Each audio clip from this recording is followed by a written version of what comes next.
So this is the DeWalt 745 that I have just restored. I put a brand new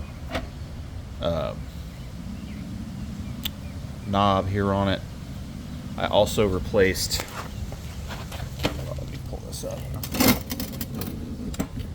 I also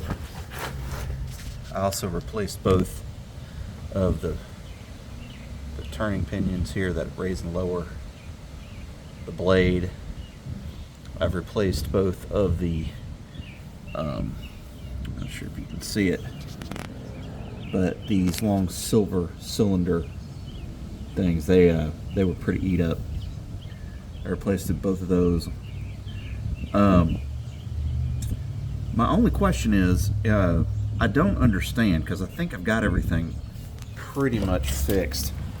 What I haven't been able to understand is it normal for this to be